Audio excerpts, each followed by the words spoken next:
안녕하세요. 오늘 2024년 경찰 1차 시험 9번 문제 여러분과 함께 풀어보도록 하겠습니다. 9번 문제는 형법 총론에 나온 공법론 파트의 문제입니다.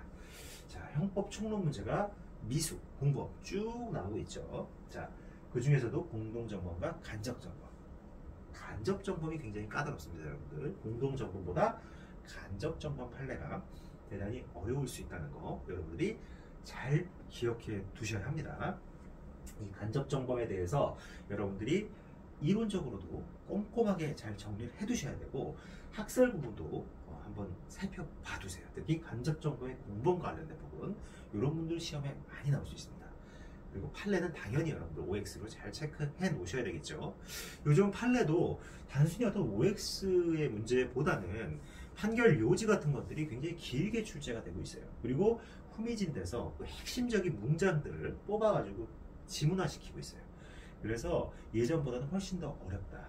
그리고 이론 문제 굉장히 많이 출제되고 있다는 거 여러분 그거 잊으시면 안 됩니다. 이 형사법, 특히 형법에서 아주 그 이론 문제가 많이 출제되고 있다는 거. 특히 형법 총론이 이론들이 많죠. 그래서 형법 총론 공부를 여러분들이 굉장히 잘 해두셔야 된다는 거예요. 아시겠죠?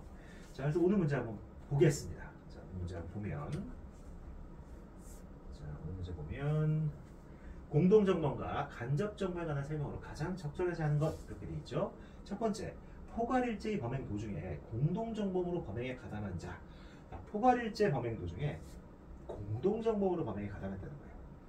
근데 그 가담 이후의 범행에 대해서만 공동정범으로 책임을 지고 가담 이전에 이미 이루어진 종전의 범행을 인식하고 범행에 가담했다 하더라도 그 가담 이전 범행에 대해서는 공동정범으로 책임을 지지 않는다. 이건 맞을까요?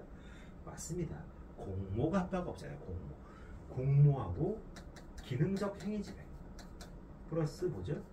기능적 행위집행 이게 있어야 된다. 그죠? 근데 공모 가담 이전의 행위에 대해서는 공모와 기능적 행위지배를 인정할 수가 없는 거잖아요. 그래서 이거는 맞다.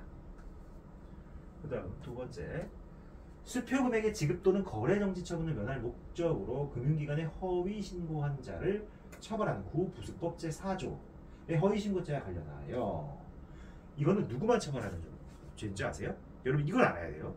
이 부수법과 관련된 허위 신고죄 이거는 오직 발행인만을 처벌합니다.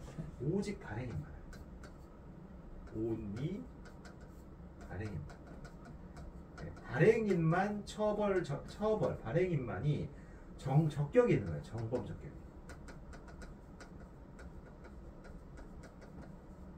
발행인만이 정범 적격이 있는 죄예요. 따라서 발행인이 아닌 자가 허위 신고에 고의가 없는 발행인을 이용한, 즉 간접정범의 구도죠. 구속요건 해당성이 없는 사람을 이용해서 간접정범의 형태로 구부수법 제4조의 허위신고죄를 범할 수 없다. 왜냐하면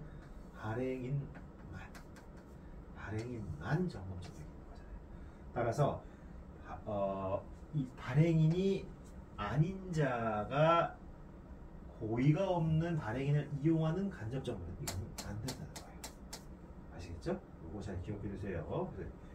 2번까지 여러분들 잘 보시고 허위정범 맞습니다. 두 개 다. 그 다음 이제 세 번째, 이것도 아주 중요한 판례죠. 비공무원 갑이 소속 예비군 동대 방위병 의뢰에게 자신이 예비군 훈련에 불참했으니 예비군 훈련 참가 기사를 발급해달라는 취지의 부탁을 했어요. 부탁. 자, 확인서 작성권자 동대장 A의 직무를 보좌하는 자, 뭐가 중요해요? 보좌. 그리고 동대장 A. 이건 뭐죠? 작성권자죠. 작성권자. 문서의 어떤 작성권자예요. 동대장은. 작성권자를 보좌하는 거죠. 을은 이를 A에게 보고하여 갑의 불참 사실을 모르는 A로부터 갑의 예비군 훈련 참가 여부를 확인하여 확인서를 발급하도록 지시받았으나 미리 A의 직인을 찍어 보관하고 있던 용지를 이용하여 확인서를 발급해줬다는 거죠. 자, 이거 뭐죠? 허위 공문서. 이 A라고 하는 사람은 허위 공문서 작성죄를 범한 건가요? A가? 아니죠. 보좌하는 을이라는 사람이. 자, 이 을이라는 사람이 이 A는 사실은 허위 공문서를 작성할 권한이 있는 사람이죠. 근데 이 사람은 고의가 없어요. 이 사람은 고의가 없잖아요. A에게 보고해서 갑의 불참 사실은 뭐야? A는 어떤 사람이에요? 갑의 불참 사실을 몰라요. 즉 허위 공문서 작성 J 고의가 없는 사람이에요. 고의가 없는 사람. 허위 공문서 작성에 고의가 없는 사람. 모르는 A로부터 갑의 예비군 훈련 참가를 확인하여 확인서를 발급하도록 지시를 받았으나 미리 A의 직인을 찍어 보관하고 있던 용지를 이용해서 확인서를 발급해 줍니다. 확인서를. 그죠? 이렇게 된 거예요. 그래서 어떻게 된 거예요? 고의가 없는 사람을 이용해서 간접 정범의 형태를 먹은 거죠. 그리고 이 보좌하는 자에게도 정범 적격을 인정하고 있습니다. 보좌하는 자에게도 정범 적격을 인정하고 있어요.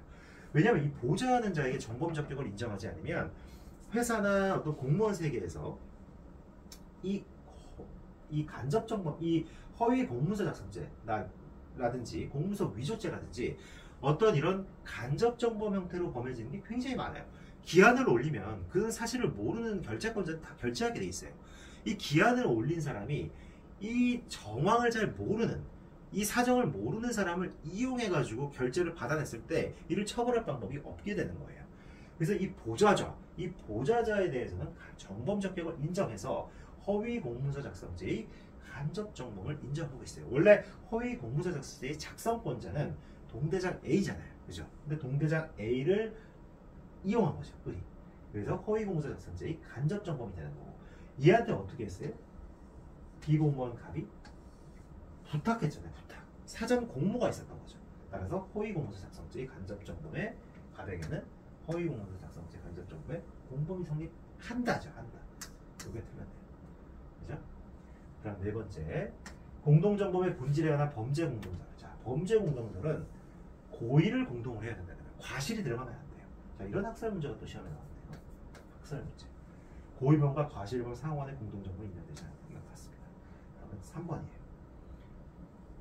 그래서 4번 같이 뜬금없는 또 이런 학설 문제가 출제가 되네요. 그죠? 그래서 요 쭉 넘어가시면 뭐 1번 쭉 가시고 2번 뭐 어렵지 않죠? 3번 그리고 4번 이렇게 되는 거죠. 아시겠죠, 여러분들? 여기까지. 그래서 3번이다.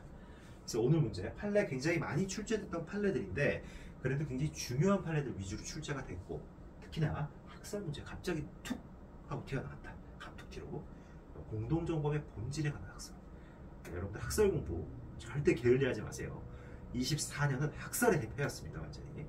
여러분들 잘 기억해 두시고 정리 잘 해주시기 바랍니다. 오늘 여기까지 하겠습니다. 감사합니다.